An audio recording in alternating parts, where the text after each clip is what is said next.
I think that this is the most profound context change for what good leadership means in my lifetime. We never run into organizations anymore who really keep going back, well, just stay in your lane, do your job, do what your boss tells you. The one thing that all of our clients are wrestling with is how do we create a healthy spirit of accountability when people are on so many teams and they're all over the place and we don't just really know what the connections are. And so we're going to do something about that. We're launching an accountability research project in March of next year, and we'll conclude by October, and the findings that we create are going to be happening, we're going to reveal them in this room in November of next year. We'll do a 6-hour conference. What's interesting about this is that when I heard a story from one of our clients about 6 months ago, and this is generally how the conversation went. We were doing some planning, and we were talking about what does the next generation of leaders look like, and they were really confused because they're struggling between the old model, the old way, and the new way. And he said, we're really suffering from accountability identity crisis. If you take out "you're fired" as part of the accountability matrix, they're wondering, what does it really mean? Especially towards the senior levels of the organization. And this is how he explained it. He said, we're doing really well on the things that are on people's to-do lists. The things that they need to do today for somebody that is immediately responsible for them or their customer or something, direct line to their to-do list.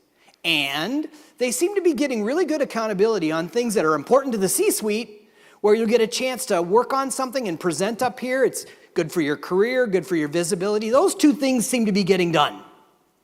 But it's this stuff in the middle where you're supposed to collaborate with value-added things, with people that you maybe don't work with on a regular basis. That's the stuff that they're lagging in. And the more often I've been talking to people about this, people are saying, yeah, that's us too.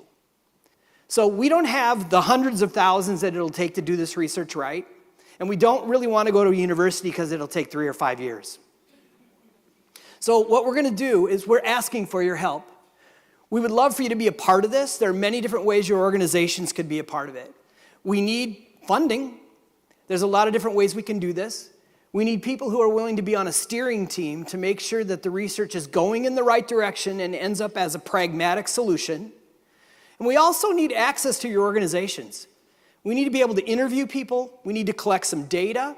And I think we're going to turn some heads when we talk about this in February. We have a really powerful research hypothesis. I want to share it with every one of you. So if this sounds at all interesting to you, if it sounds familiar, this scenario, please identify yourself. You can send me an email here at paul@goodleadership.com, right here. Or you could talk to Kevin on your way out the door or come and see me. I'm more excited about this project than I've been excited about anything since we did the original How Goodness Pays project. So with that, I just want to say thank you, because we believe we're onto something here with this accountability research. We think it connects directly into goodness, because the definition of goodness is when people thrive together in a culture of encouragement, accountability, and positive teamwork. Accountability is the glue.